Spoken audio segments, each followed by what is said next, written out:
Macri. Lo va a llevar a esa Argentina inmensa, con oportunidades de trabajo y progreso para todos. La droga en Argentina. Pobreza cero en la Argentina. Nuestro enemigo. Es el enemigo del pueblo. La basura de la droga. Necesitamos escuela, educación, presupuesto, amor. Esto lo vamos a lograr. El sábado 29, Acorca entrega sus prestigiosos premios para la producción televisiva. Nosotros estamos nominados, Barricada, en 2 rubros: mejor programa periodístico de opinión y, en lo que concierne al conductor, mejor conducción masculina. Nuestro reconocimiento, que ya lo hemos expresado en anteriores oportunidades, a Acorca por habernos distinguido. Macri es al gobierno lo que Boca es al fútbol, un desastre. Este parece ser el concepto predominante. Pero el gobierno de Macri, le voy a preguntar a Berardo, dice usted que le ha desatado, declarado la guerra a los sectores populares y a los trabajadores. Al conjunto de la población trabajadora. Representante del Polo Obrero en Córdoba. Así es, del Polo Obrero. Nuestra organización lo plantea esto desde hace tiempo, porque ¿por qué decimos que es un plan de guerra en contra de toda la población trabajadora? En diciembre lanzó un ataque feroz contra los jubilados, con recorte en las jubilaciones, y contra la asignación universal por hijo, contra los que menos tienen. Pero también le intentaron poner un tope del 15% a las paritarias, cuando era por lejos, ya se esperaba que la inflación iba a ser mucho más alta. Esto fue con complicidad de la burocracia sindical. Es decir, que el gobierno ha lanzado todo un ataque feroz contra los trabajadores. Bueno, ahora podemos ver que la inflación se espera por arriba del 30%, el dólar se fue por las nubes. Esa era la política que traía el gobierno nacional. Sin embargo, sigue golpeando a la población trabajadora, sigue tratando de mantener los techos salariales, porque lo que se habilitó un 5% más es totalmente insuficiente. Entonces, el ataque feroz es la declaración de guerra. Totalmente. Para usted, en esa caracterización. Al licenciado Ingaramo le voy a preguntar, ya para marcar una diferenciación evidente con lo que acaba de decir Berardo, representante del Polo Obrero en Córdoba, acerca de todas estas medidas que conciernen al mundo del dólar. Y voy a rescatar un título del interior de la última edición de Página 12 que dice que antes de flotar el dólar ya estaba en vuelo. ¿Eso es muy malo? Bueno, está en flotación. Y evidentemente de 20,50 que estaba el 24 de abril a casi 42 que está... ¿Para usted la flotación es algo acertado? La flotación limpia, hecha en un contexto de una política fiscal coherente y una política monetaria coherente, es la mejor política cambiaria que hay. Es la que recomienda toda la profesión en el mundo, en general. En el mundo capitalista. Sí, bueno. No va a hablar de flotación en China con el yuan o renminbi. Allí lo que flotan son las cárceles y los presos políticos y las interrupciones de Internet. Acá es distinto. Usted ha puesto un matiz muy importante: flotación limpia. Limpia. Como si hubiese una flotación sucia. Esta es una flotación sucia. Que no la hay en la Argentina. En este momento hay una flotación sucia en Argentina, pero que no tiene reglas. O sea que es una flotación que no es lo que el mercado quiere, sino que el mercado está intervenido por un banco central completamente, hasta hoy completamente desorientado, desde el 24 de abril a la fecha. El nuevo presidente del Banco Central parece que no va a contar con el acuerdo, del Parlamento. Tampoco lo tenía Caputo, el anterior presidente, a mi juicio, desde el punto de vista financiero del canje y reducción y eliminación, en muchos casos, de las famosas LEVACs, hizo un muy buen trabajo. Muy buen trabajo. Eso es muy difícil de explicar en un programa no técnico, pero la verdad que la bomba de las LEVAC, ahora, el 16 de octubre, no existe más. Lo que antes era la bomba de las LEVAC, que eran 500.000 millones de pesos de vencimiento en un solo día, que había que salir a renovar y tratar de convencer a los mercados para que no se fueran corriendo al dólar, ahora, el 16 de octubre, no existe más. Carlos Vicente, ex viceintendente de Córdoba. Estamos en guerra económica con sectores sumergidos y algún futuro. Creo que evidentemente hay un plan económico, un conjunto de decisiones económicas que tienen por finalidad concentrar en los sectores más ricos de la economía argentina, y eso perjudica a la inmensa mayoría de la población. En primer lugar, a los que no tienen empleo, pero en segundo lugar, quienes hoy están empezando a sentir cada vez más esta política económica son quienes hasta acá tienen empleo, porque empieza a haber cada vez más desempleo, más desocupación, y fundamentalmente porque hay una caída del salario. En términos del valor en dólares, ha perdido prácticamente el 40% en lo que va de toda esta devaluación, que en realidad, yo lo dije en este programa hace unos 3 meses, 4 meses, cuando empieza la corrida bancaria. En mayo. En marzo, un poco más. Entonces. En mayo. En mayo, exactamente, 4 meses.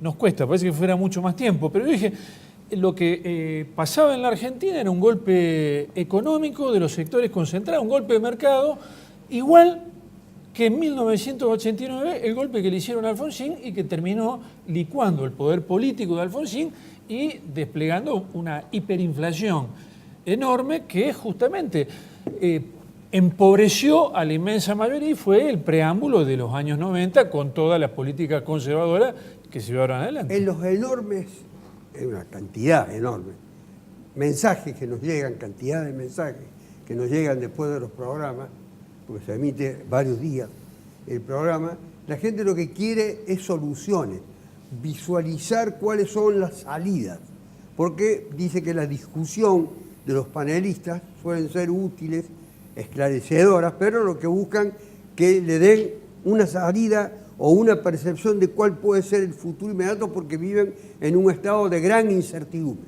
Archi Lonero, periodista y escritor, me refería un momento antes de entrar al programa la impresionante cantidad de pobres que parece ser liderar el promedio en la Argentina en Santiago del Estero. Sí, Santiago del Estero, 44,7%. Es la provincia que más pobre tiene según el último análisis. 12 millones de pobres en la Argentina. Sí. Entonces, es grave. Creo que de una vez por todas, nuestra clase política, los dirigentes se tienen que poner de acuerdo para, por lo menos de acuerdo para eso, para discutir el tema de la pobreza. ¿Cómo hacemos con la pobreza? Y me parece que acá el problema no tiene solamente el gobierno, sino también la oposición. Se necesita una conjunción, se necesita un acuerdo para por lo menos tratar este grave problema de la Argentina, que es la pobreza, que ya está cercana al 30%, que en Córdoba es del 30%, y que en provincias como Santiago del Estero ya está casi alcanzando a la mitad de la población. ese acuerdo, ¿entre quiénes tiene que celebrarse? Entre todos, es como un pacto, como lo que venimos Es que diciendo, es el muy pacto de la difícil entre Moncloa. todos. Entre todos los que estén Porque los que tengan la nada voluntad tienen no de... pueden ceder, y los que todo tienen no quieren ceder. Bueno, pero ¿hasta cuándo vamos a seguir así? ¿Hasta cuándo vamos a seguir con la grieta, con la discusión? Nos tenemos que poner de acuerdo. Tenemos que poner de acuerdo todos, incluso la sociedad, apoyar eso. Y los dirigentes decir, bueno, este es un tema grave. ¿De cuándo lo vamos a atender? Hay que atender de un momento para otro. Pasarini era bueno, en primer lugar, legislador de Unión por Córdoba, y podríamos llamar precandidato a intendente en la interna de Unión por Córdoba y en los grupos que se puedan sumar, que sean afines. ¿Estamos realmente movilizados y está su partido movilizado? Creo que estamos todos muy preocupados y obviamente nuestro partido está con un golpe anímico importante después de la desaparición física del doctor de la Sota. Creo que claramente lo que está pasando hoy en la Argentina es una situación sumamente preocupante. Creo que a todos nos sorprendió cuando el presidente de Estados Unidos dijo que estaba preparado para competir. A mí me hubiera gustado que anuncie que estaba preparado para gobernar, porque un presidente que vive pensando en modo electoral claramente lleva ya casi 3 años de gobierno, agravando los problemas que recibió, profundizando las divisiones de la sociedad, por no usar la tan reiterada palabra grieta. Y esto que decía Archie recién, que bueno, siempre viene a la memoria reciente el pacto de la Moncloa.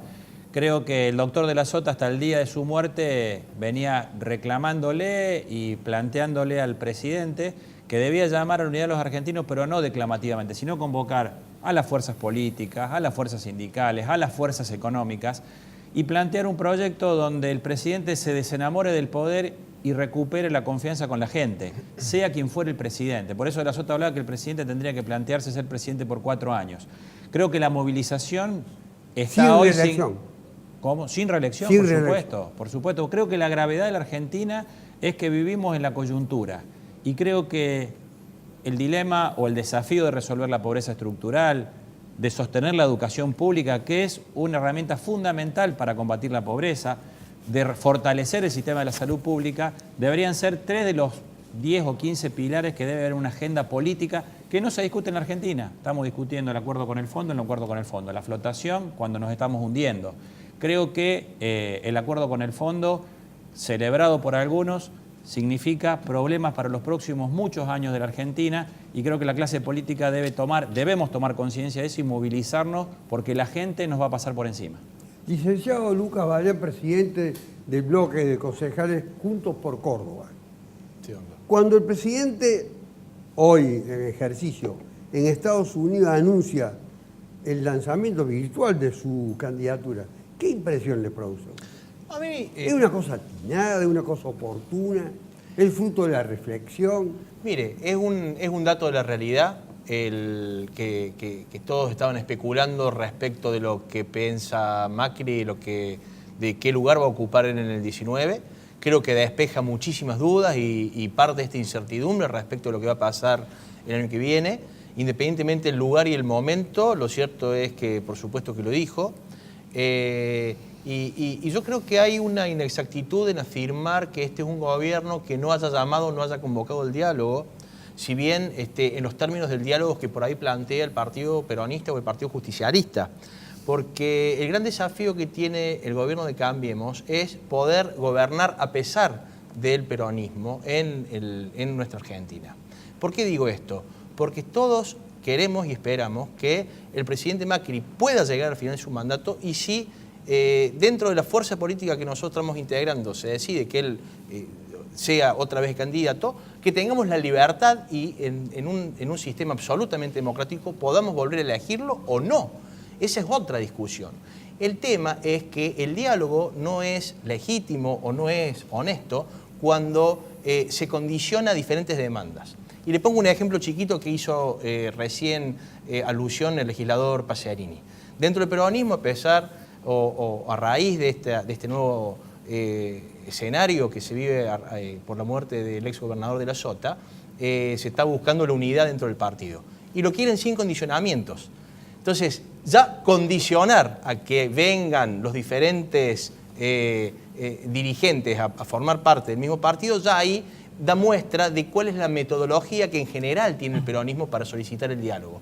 Y esto es, queremos sentarnos al diálogo, pero en base a nuestras condiciones. Y la verdad que en diferentes oportunidades ya han tenido la posibilidad de gobernar, no solamente nuestra provincia, que hace 20 años que la gobiernan, con los índices de pobreza que hacía referencia a Londero recién, sino que también han tenido la posibilidad de gobernar más del 70% del tiempo del 83 a la fecha en la Argentina. Entonces, las responsabilidades por supuesto que son de quienes gobiernan hoy, de quienes gobernamos hoy, pero no hay que desconocer que las herencias no son un invento. Las herencias, lo que hereda, lo que se va y lo que se ha ido conformando en la Argentina a través de los gobiernos de Menem, de los gobiernos de los Kirchner y demás, son una realidad que vemos el impacto absoluto hoy.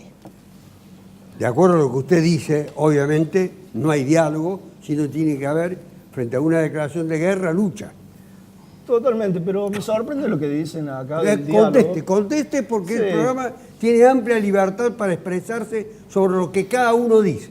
Planteando Y de para que la gente tome conciencia de las diferentes posiciones. Totalmente. No, me sorprende que diga que el PJ no lo dejan gobernar, porque le han votado las primeras 100 leyes que presentaron, se las votaron a todas.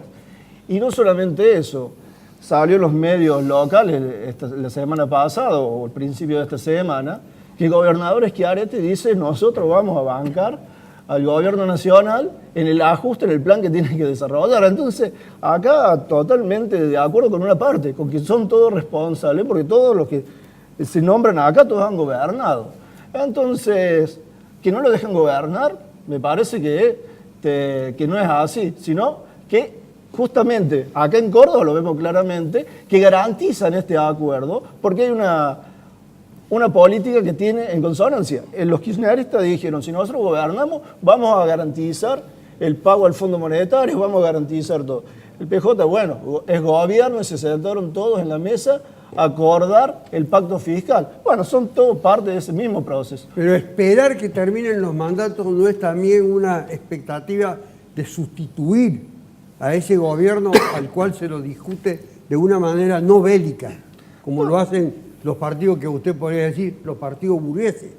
Totalmente, que todos quieren ser el recambio, por eso todos dicen: nosotros vamos a garantizar la gobernabilidad, vamos a garantizar el pago del Fondo Monetario. Porque tienen expectativa de cambiar. Totalmente, todos se postulan para lo mismo.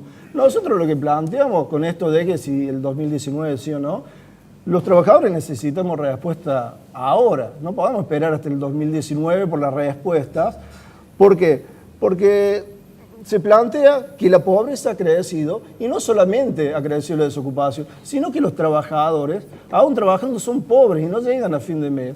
Y el problema es que se garantiza que el salario mínimo sea de 12.000 pesos a principio del año que viene, cuando la canasta está en 20.000 pesos. Así es inaceptable esas condiciones para los trabajadores. Y ha crecido la indigencia. Es decir, el año pasado que decían bajó la pobreza, pero creció la indigencia. Bueno, evidentemente no le dan una salida de ningún tipo a los trabajadores. Y lo que nosotros reclamamos es ir a una Asamblea Nacional Constituyente y un plan de lucha para que seamos los trabajadores, que somos los que generamos la riqueza, los que definamos los destinos del país, y no un grupo de delincuentes que se han llevado toda la plata. Porque lo que uno veía en el Senado cuando discutía Cristina si la separaban del Senado o no para que juzgaran, decía Michetti, le decía los bolsos de López, del otro lado que le decían: a usted se lo encontramos en su casa. Le decía: acá son todo parte de lo mismo, y los trabajadores seguimos sufriendo. Es como si fuese un juego de coaliciones fácticas. Totalmente. Cuando uno ve los cuadernos tan famosos y todas las cuestiones, están los mismos empresarios que estaban con uno y con otro. Es decir, son parte todos del mismo negocio, y los trabajadores seguimos padeciendo esta situación. Por eso nosotros decimos que es necesario un plan de lucha para dar por tierra con estas políticas, y no solamente eso, decimos que tienen que ser los trabajadores en un congreso delegado de base. ¿Cree en los cuadernos? Favor. Sí. ¿Cree en los cuadernos? Sí, sí. Creo que no es una operación montada desde algún nivel.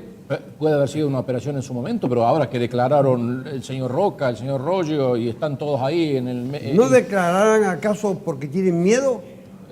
Bueno. La impresión suya. Conoce usted el mundo empresario, por eso. Un poco de miedo tendrán, supongo, o por lo menos aparecer. ¿Miedo por culpa o miedo por el terror cosas que le impide el gobierno o los jueces, que son la forma suprema del gobierno? Yo creo que la gente tiene miedo de ir presa, digamos, ¿no es cierto? Creo que es humano que a uno no le guste, y más si está acostumbrado. Pero teniendo miedo, ¿pueden confesar algo que no ha hecho?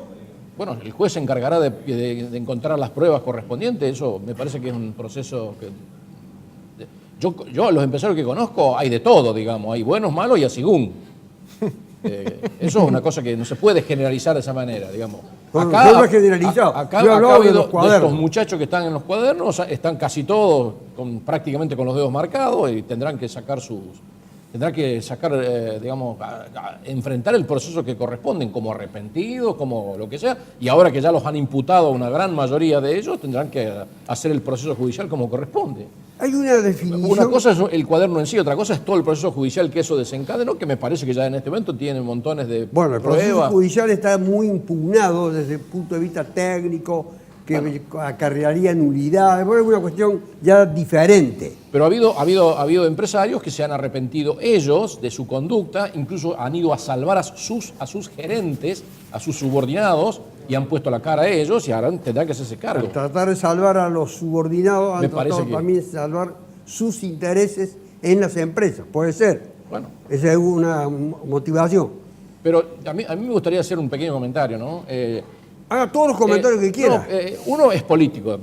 Hágalo. Bueno, en octubre pasado, no es historia antigua, en octubre pasado el presidente Macri ganó, Cambiemos ganó 5 de los 6 principales distritos de la Argentina con 40% de los votos, aumentó su porcentaje de senadores y diputados, representación legislativa, y además le ganó a la doctora Cristina Fernández de Kirchner en su propio reducto. O sea, que eso no es historia antigua. Que después los muchachos se hayan quedado sin financiamiento externo y en el tratar de arreglar esa falta de financiamiento externo hayan chocado la cabecita, es otra cosa que no tiene nada, que no es lo mismo, digamos, que lo anterior.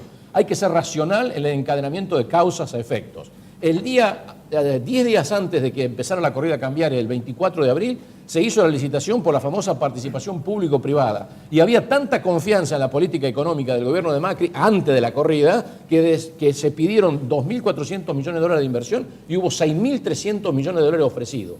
Así que pongamos las cosas en su lugar. Entre ese pronunciamiento popular de octubre del año pasado a hoy, un año, ¿otra en la Argentina, Vicente? Yo creo que en cómo lo vive la inmensa mayoría de la población, seguro, porque la mayoría de la población hoy está sufriendo. El aumento del dólar no es solamente un número que aparece en la televisión, significa el aumento de la inflación, el aumento del costo de la vida, que el salario cada vez alcanza menos, que los precios en el supermercado, en el almacén, son cada vez más altos y la plata no le alcanza absolutamente a nadie. Lo que la gente vive hoy, y lo está empezando a vivir cada vez más, es que se empieza a ver que la gente en el barrio o en el pueblo empieza a perder el laburo y que es cada vez más difícil, fundamentalmente para la gente joven, conseguir trabajo. Esto es lo que está pasando hoy en la Argentina, la gente lo empieza a ver y al mismo tiempo de que no tiene una sola idea clara de qué es lo que puede pasar mañana. O sea, la incertidumbre sobre el futuro inmediato es lo que genera más desesperanza en la inmensa mayoría de la población. Y esto es básicamente un problema económico y que aparte los argentinos lo asociamos porque es una foto que la tenemos muy clara. Nosotros vivimos el 2001 y el 2001 es una foto muy parecida a esta, con medidas como esta. Yo hice una nota en un diario digital hace muy poco tiempo donde iba comparando medida por medida que tomaba Cavallo y de la Rúa en el 2001, similar a las que fue tomando Sturzenegger el primero y los siguientes presidentes del Banco Central con Macri. Acuérdense de lo que era el blindaje, los anuncios de que el Fondo Monetario ponía la plata, bueno, y que terminó en un desastre que ¿quién lo paga? Lo paga el 90% de la población. ¿Por qué tenemos estos niveles de pobreza a los cuales habla Archie? ¿Y desde cuándo esto explotó mal, muy mal para la inmensa mayoría de la población? Año 99, 2000, 2001, producto de esas políticas neoconservadoras. Y hoy se están aplicando las mismas políticas. Entonces, con la misma política es muy difícil tener resultados distintos. Creo que el escenario es distinto, el escenario es muy distinto. Muy distinto. Iba a apuntar a eso. Teníamos una bomba, el dólar a $1, que iba a activarse en cualquier momento y se activó en 2001, no la tenemos ahora. Bueno, Garamo debe saber mucho más que yo del tema. Hay muchos factores económicos que son muy distintos al 2001 y principalmente, bueno, el tema político. El tema político, yo creo que lo que estaba diciendo el doctor de octubre es una clave. En octubre el gobierno recibió una dosis de una pastillita que se llama poder. Si no la sabes manejar y no la sabes digerir, el poder te consume mal. Creo que el gobierno empezó a encerrarse a partir de su victoria de octubre, empezó a desarmarse de ciertos buenos soldados y buenos referentes y se fue quedando cada vez con menos gente y ahí es donde empezaron a generarse algunos problemas y después también empezaron algunos problemas de comunicación. Esa fiebre de poder le generó una forma de comunicar que fue muy distinta. Ese momento, octubre, cuando ganó, era el momento ideal para desde arriba de la montaña decir, vengan todos los sectores, juntémonos, hagamos un pacto, veamos cómo podemos ponernos de acuerdo con los temas claves que afectan a la sociedad, pobreza, educación, salud. Y a partir de ese momento podíamos resolver un montón de cosas. Pero ahora no es demasiado tarde, todavía lo podemos hacer. Archie, ¿lo puedo interrumpir? Sí. A mí me parece que, por supuesto que esa necesidad de el gesto político de la convocatoria, creo que todavía está pendiente o está en potencia.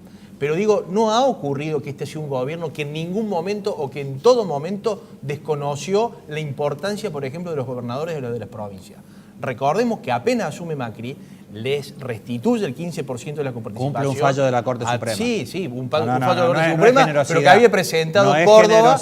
Bueno, pues yo pedí permiso para interrumpir. Con lo cual, me parece que cuando le toque a cada uno hablar, me parece que ¿conduce usted o el otro armenio? No, yo estoy diciendo simplemente que pedí permiso para interrumpir. Entonces, ese fallo que hace referencia lo había presentado Córdoba y creo que Santa Fe. Entonces, pero se le devolvió a todas las provincias. Y eso ya era un indicador de que este gobierno era un gobierno que no pensaba de ninguna manera gobernar solo. Es un dato de la realidad lo que dice el señor, de todas las leyes que se votaron al principio. Pero fueron leyes donde se puso en marcha nuevamente el Congreso. Y la discusión en el Congreso, que es el lugar por excelencia donde se debe discutir la política del país. Por eso yo no coincido para nada en las metodologías extremistas que llevan adelante, por ejemplo, ellos, de no dejar circular, de molestar, de interrumpir. Yo, por supuesto, que entiendo y comprendo las necesidades de todos los argentinos. Ahora, contribuir con caos me parece que no es una contribución, me parece que es un error. Y una cosa más, también tenemos que plantearnos qué pasa con los cuadernos en la provincia de Córdoba. Porque el 80, el 90%... Ya vamos a llegar a eso. Bueno. Ya vamos a llegar a eso. ¿Se dan las circunstancias del 2001? Creo que hay más por ahí sensaciones que similitudes reales en cuanto al tema del dólar, ¿no? Creo que Ingaramo hizo una traza importante que a mí me gustaría tomar como referencia, que es la línea de tiempo. Todo lo que pasó después del espaldarazo que le dio el pueblo en la elección de medio término al gobierno nacional y todos los errores que cometió hasta la fecha. Problemas de corrupción en el gobierno, no hay que ver del afer que tuvo Triaca, que una empleada en negro le pagó con plata de un sindicato que intervino para limpiar la corrupción, que los funcionarios de este gobierno nacional tienen la plata afuera y no la traen, y el presidente se la pasa hablando de que hay que traer los inversores, no lo están escuchando sus ministros. Tiene muchos funcionarios complicados con muchas cuestiones. El titular de la Agencia Federal de Inteligencia es claramente hoy, para mí, el personaje más perverso que tiene el gobierno y que está haciendo un montón de operaciones que dificultan el camino de la verdad. Y con respecto a las cuestiones de corrupción, el gobierno tiene que tomar decisiones y la justicia, los jueces que eran tan malos antes, ahora son tan buenos. Entonces me parece que hay un montón de hipocresía. El gobierno, lamentablemente, como lo hicieron muchos otros presidentes, se enamoró del poder y se olvidó de la gente. Y creo que están llegando a los 3 años del gobierno y no hicieron nada de lo que prometieron. Que calmar el dólar era una pavada, que no iba a haber inflación. Entre la inflación y la devaluación, todos los argentinos estamos mucho más pobres que cuando asumió Macri. En el medio, estatizó la deuda de la empresa de la familia. Hay un montón de cuestiones. Yo creo que este gobierno va a ser juzgado quizá por su ineficiencia y sobre todo por su contradicción con lo que planteó la sociedad. Ingaramo, usted hizo una alusión a 2 cuestiones. Dijo, voy a hacer una reflexión de tipo política y parece que iba a ser otra de tipo económica. No sé cuál era, si la política la hizo. ¿No se encerró este gobierno por soberbia? Sí, definitivamente. En la famosa reunión del 28 de diciembre, del Día de los Santos Inocentes. Sí, bueno, eso fue un desastre y ahí se encerró en sí mismo. Pero después, pero en el interín había estado en el pacto fiscal con las provincias. Hubo una reunión importante, una foto importante con los gobernadores antes de cerrar el presupuesto que se mandó ahora este año, lo cual demuestra que las provincias y los gobernadores han estado con el gobierno en defensa de la gobernabilidad y de la solución de los problemas, colaborar. digamos, repartirse el costo de lo que hay que ajustar para que nos vuelva el financiamiento internacional. Eso me parece que políticamente es muy interesante. Sobre el punto de que se lanza Macri a la candidatura a la reelección, me parece que es importante, a nosotros nos puede parecer politiquería o cosas por el estilo. Es muy importante que a un país que no tiene financiamiento externo voluntario y que ha tenido que caer en el financiamiento del Fondo Monetario Internacional, es muy importante que alguien mantenga la coherencia sobre el funcionamiento de un plan. Y desde afuera, inversores, fondos de inversión, que son los que ponen la guita para que nosotros podamos más o menos seguir viviendo por encima de nuestras posibilidades, evidentemente necesitan la continuidad, necesitan la no interrupción, o al menos que haya alguien que pueda garantizar cierta razonabilidad en la salida de este plan que se va a empezar La señora Lagarde me parece que cuando hace los anuncios para la Argentina, habla como una especie de cónsul, como si tuviese un poder superior al de las autoridades de la propia República Argentina. Tenemos una pausa de 2 minutos y ya volvemos.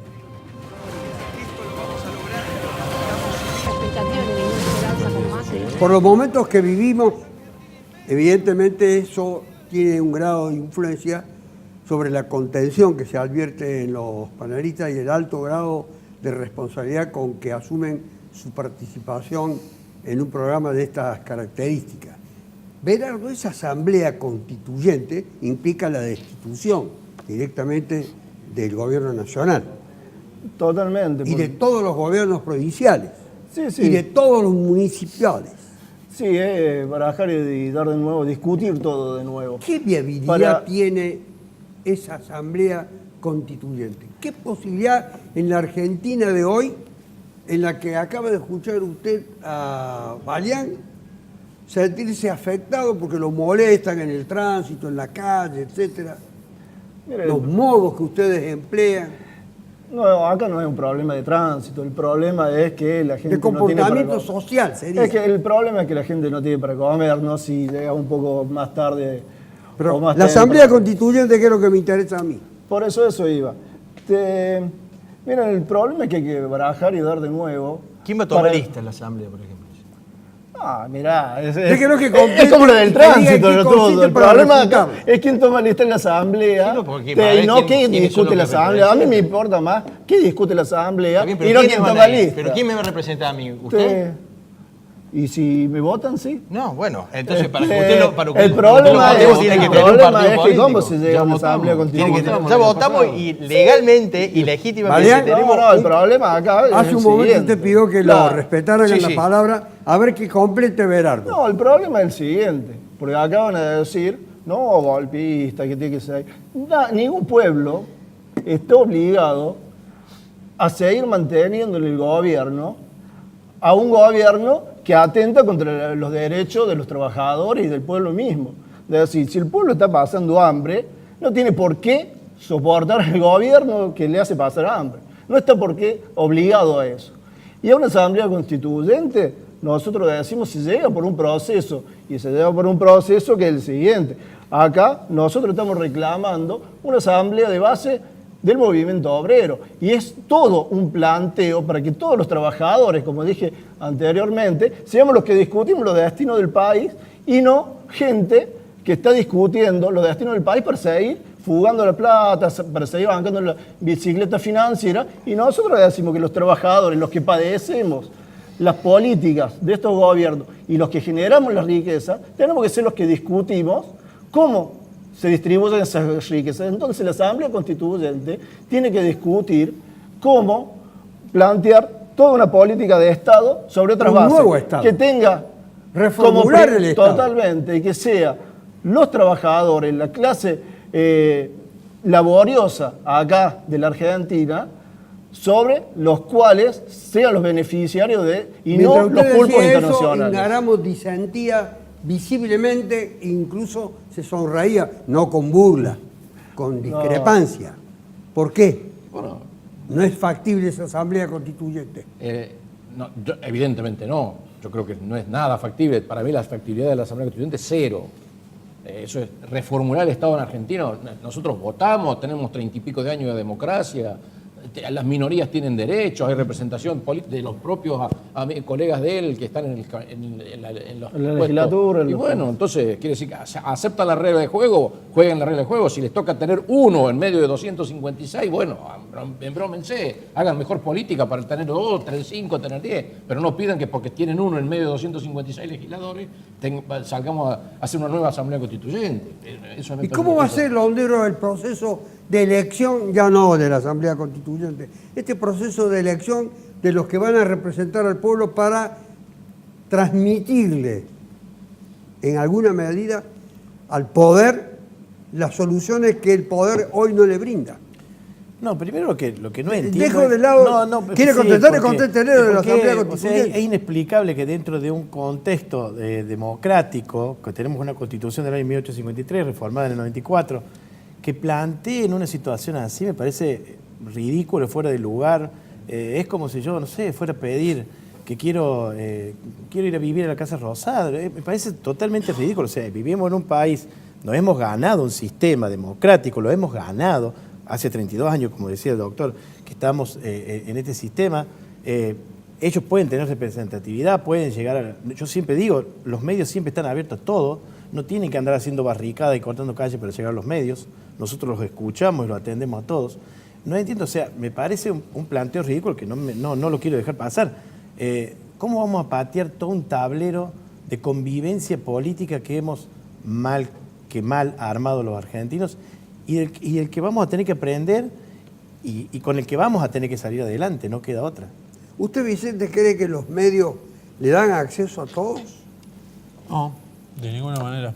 Creo que los medios están concentrados en muy pocas manos. O sea, el Grupo Clarín es propietario de 87 canales de cable. Ahora se aprobó una fusión entre el Grupo Cablevisión multicanal con Telecom, que le da un poder en el mundo del manejo de los medios con los cuales se puede hacer la comunicación, que es casi absoluto y controla la inmensa mayoría de los canales de aire y de las radios AM en todo el país. Pero fíjese que usted, Vicente, que escucha a los periodistas de ese grupo, de esa concentración de grupo, y los confronta con los del Grupo América, para llamarlo de algún modo, y el discurso es el mismo.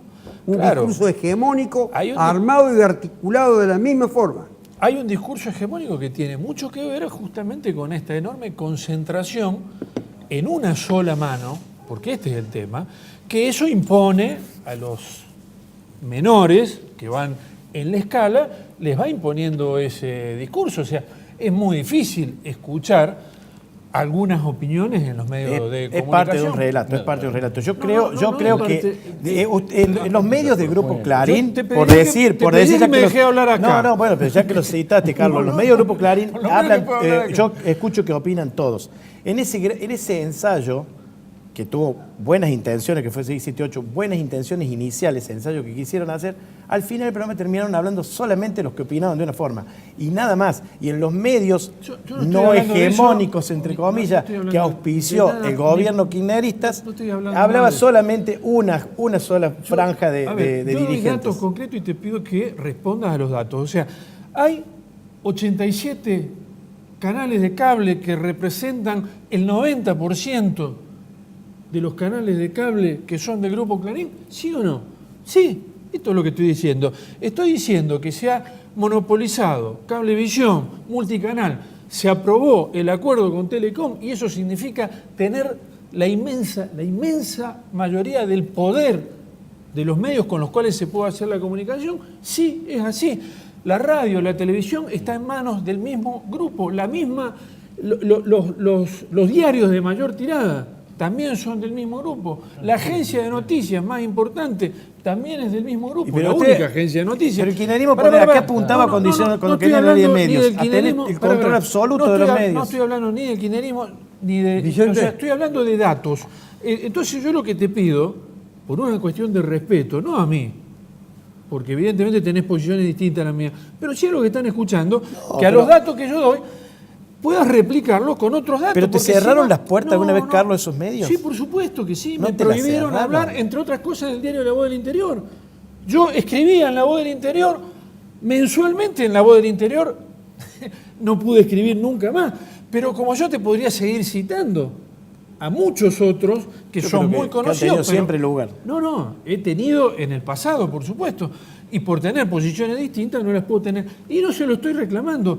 Yo lo que reclamo no es que La Voz del Interior me dé o no me dé espacio, porque la democracia no es que La Voz del Interior, eso es el poder de príncipe, eso no habla de democracia, sino de Vicente. príncipe. Una sola cosa, Carlos, y le pido disculpas por extenderme. Yo lo que quiero es que haya posibilidades de que haya distintos medios, con distintas orientaciones, y cada uno pueda exponer el punto los de hay. vista que tenga. Y los hay.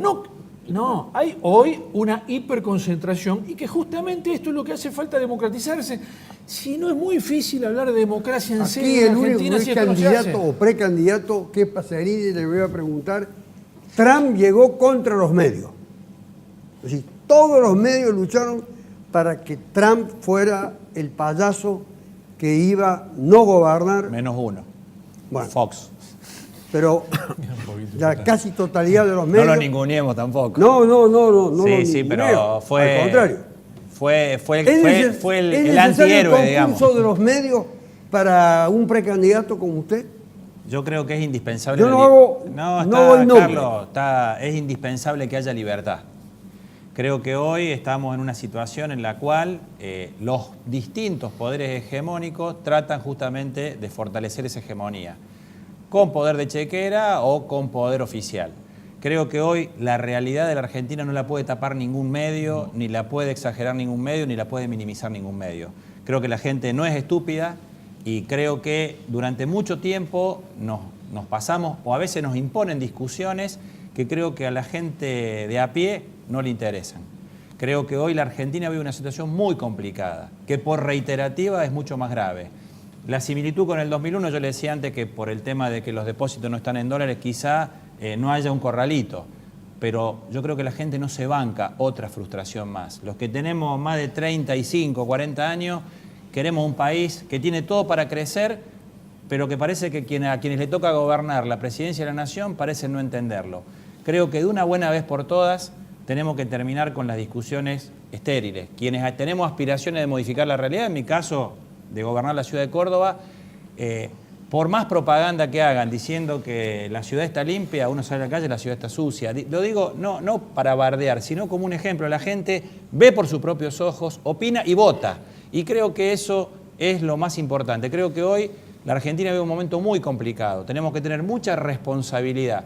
Hay cosas que preocupan y hay cosas que nos tienen que ocupar a los que somos dirigentes. Marian, me señalaba con el dedo, ¿quiere decir algo? Sí, le estaba por Porque yo le preguntar estaba por preguntar, pero ese dedo Pregúnteme es usted. una autopregunta. Sí, básicamente está relacionado con lo que usted le preguntó a Pacerini, él al ser precandidato a intendente y al además pertenecer al partido que gobierna Córdoba desde hace 20 años.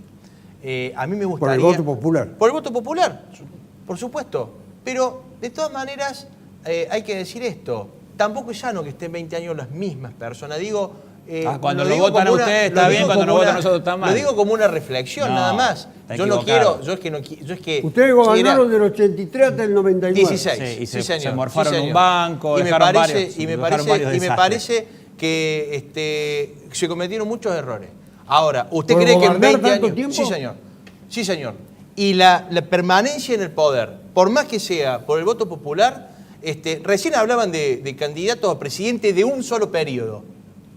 Pero resulta que en la provincia gobiernan 20 años. Mire usted, ¿dónde está el discurso coherente? Hay un error, perdón. Entonces, nadie gobierna 20 años. Hay una constitución que permite... No está en el No le está doy en el Consejo interrupción. Liberante acá. No, porque está diciendo cosas porque inapropiadas. la regla de juego, Carlos. El gobernador tiene ¿sabe una dónde sola pasa? reelección. ¿Sabe por dónde pasa? No, y el presidente también cuenta elecciones. ¿Y entonces? que tiene el ¿Yo presidente. qué dije? No, presidente una vez dijiste vos. No, yo lo que te digo es lo digo que siguiente. este presidente debería Bueno, pero de todas comprometerse maneras, con la para no gente desviar, y porque gobernar. también esa resulta que es una estrategia. La de desviar el discurso y demás. A mí me Me parece... parece que hablan de lo mismo. No, pero a mí me parece... Con distintas A mí me parece lo interpretaciones. siguiente. Si Daniel, que es una persona que respeto, tiene la voluntad de ser precandidato a intendente, pero a la vez su partido gobierna la provincia en los últimos 20 años por el voto popular, ¿no le parece que deberían tener desde la provincia hacia los municipios proclamar el mismo diálogo que el diálogo que le reclama la nación. ¿Me permite que le ¿Usted conteste? sabe, Carlos? Sí. ¿Usted sabe, Carlos? No, Balián, sabe que voy a contestar. Tiene Mire, vocación democrática, Balián, ¿no? Por supuesto. Permítale la Lucas, ¿cuántos interrupción? años Sí. tenés? 42. 42. En el año del 95 al 99 hubo un gobernador, hoy fallecido, Sí. que fue 2 veces intendente de Córdoba, que fue muy buen intendente Sí. y fue un mal gobernador, Un excelente que gobernador. le daba fue. un peso de coparticipación a los municipios. Un excelente gobernador que que los hizo extorsionaba. 3 veces No, más no, viviendas en 4 años Perdón. de la A ver que si hizo lo Unión deja por terminar. Córdoba en 20. Balián, a No, ver. pero ¿sabe lo que pasa? Es hablar de No tiene el existía ímpetu- ningún ámbito de el diálogo, ímpetu de la endeudó a vocación todos los municipios, republicana. endeudó a todos los municipios y los extorsionaban a firmar un crédito usurario con el Banco de Córdoba para financiar la deuda de la Caja de Jubilaciones. El gobernador que lo sucedió creó un ámbito que se llama Mesa Provincia Municipio, donde todos los intendentes van. El problema es que algunos intendentes, en vez de ocuparse de ser intendentes, quieren ser otra cosa. Entonces, si la mayoría de los intendentes, sobre 427, ya están llegando casi a 400, que firman los acuerdos y aceptan el diálogo, bueno, hay una minoría que, como él le reprocha a los muchachos del Polo Obrero, y bueno, la mayoría acepta la condición del diálogo, y el diálogo es un ida y vuelta, no es una imposición. Creo que achacar culpas ajenas a los errores propios es impropio de la dirigencia política seria. Creo que si un gobierno es reelegido respetando la Constitución, porque ningún gobernador, por lo menos de Unión por Córdoba, ha violado la Constitución ni la modificó para un tercer mandato. Pero han modificado las leyes electorales como han querido, Daniel. Han modificado, ni siquiera tenemos certeza de cuándo va a ser la próxima fecha electoral en la provincia. ¿Cuándo se va a votar el año que viene? El 1 de febrero lo va a anunciar el gobernador en la No, legislatura. señor, no está obligado. Se sacaron esa obligación en la última reforma electoral. tiene- Es Si me mentira. permiten, No, tiene- si me permiten, para que haya una distribución, siempre lo destaco, una especie de socialismo Sí, sí. en la interpretación y en la posibilidad de que todos intervengan. Yo leí a Hernando Bocco, que es colega suyo como economista, decir que un solo banco puede comprar 150 millones de dólares en una tarde. Sí, señor. ¿Cuál es el efecto de eso Ninguno. con la flotación? No, ninguno. Si lo está dispuesto a comprar al precio de mercado, ¿cuál es el problema? No tiene ninguna incidencia. No. ¿Por qué? Es evidente que si se ponen de acuerdo las 20 mesas de dinero de los 20 bancos más importantes de la Argentina y se ponen a comprar todos los dólares como hicieron... Usted es inteligente, ayer- caramba, entendió el sentido de esta pregunta. y, bueno, si no, no me hubiera invitado usted. Aquí, ¿usted invita estúpido o inteligente? No, yo tú sé. invito gente inteligente y gente Modestia, que le va a dar una respuesta modestia. a su vez a la gente. No, la respuesta a la gente, a mí me gustaría más hablar de lo que viene, de los proyectos, digamos, que acá hemos tenido una corrida cambiaria, que se han perdido 19.000 palos de reserva, que esa plata no se perdió, sino que está encanutada. Otro economista dice que nada garantiza que lleguen con este programa al año que viene, ya Sí. no a fin de año. ¿Cómo que no? Sí, van a llegar. Si ahora tienen un blindaje bastante importante y además el trabajo sucio ya lo han hecho. O sea, han hecho el trabajo sucio de acomodar las cuentas públicas, por supuesto con un impuestazo a las exportaciones que es muy desagradable y que todo el mundo rechaza, pero que bueno, va a cerrar finalmente el déficit fiscal más o menos en torno a cero. Han hecho el trabajo sucio de desmontar el mecanismo de las LEVAC, como le mencionaba hace un rato, y ahora viene el trabajo sucio de poner en marcha este plan económico que va a ser Apuesta al bastante optimismo. duro. Londero, Por ¿es supuesto que necesario un blindaje como el que le brindan una gran cantidad de comunicadores para que una determinada política o una determinada gestión de gobierno se mantenga, por lo menos con un grado de alguna confianza en la gente? Justamente yo lo que le discuto a esta parte de la gestión económica no es la pericia, no es el expertise que pueden tener, porque no lo puedo discutir, no soy experto como ellos, pero sí le discuto, no quiero decir que le critico, le discuto, escucho lo que me puedan decir ellos, la forma en que lo comunican. Por ejemplo, en esta última comunicación de que va a haber una flotación que va de 34 a 44, a mí lo que me están diciendo es que el dólar va a estar a 44. Por supuesto. Estoy de Entonces, acuerdo. directamente, lo que va a hacer la gente va a comprar dólares hasta que llegue a 44. Entonces es una mentira. Entonces hay un error de comunicación. Es un error de diagnóstico y de comunicación. Error No, de diagnóstico claro, y error de comunicación. comunicación, claro, Para usted claro. también de Error de comunicación. Exactamente. Y error de comunicación. si no, acuérdese lo que le digo, la tienen que levantar rápido esa banda cambiaria, ¿eh? Porque le va a ir, ese error de la banda cambiaria le va a hacer pelota el programa. Además, el programa monetario y financiero, que es imprescindible hacer para que el dólar se tranquilice, baje la tasa de interés y la gente suelte la guita que encanutó durante la corrida. Además, es imprescindible eso. Eso sí. Ya nomás se lo digo, que el gobierno levante rajando esa banda que está al reverendo cohete, que no sirve absolutamente para nada y que lo único que induce es a que caigan todos los giles allá arriba de 40, arriba de 44. Bueno, trataremos de que los llamados giles no caigan en ninguna trampa. Desgraciadamente nosotros nos tenemos que ir por una cuestión del tiempo. Y recuerden que el sábado 29 Acorca entrega los premios, su prestigioso premio, y este programa está nominado como mejor programa periodístico de opinión, premio que ganamos el año anterior, y también al conductor por la mejor conducción masculina. Y esto no tiene nada, también lo destacaba las otras veces, nada de narcisista. Gracias a todos ustedes. Gracias. Gracias. Hasta la próxima.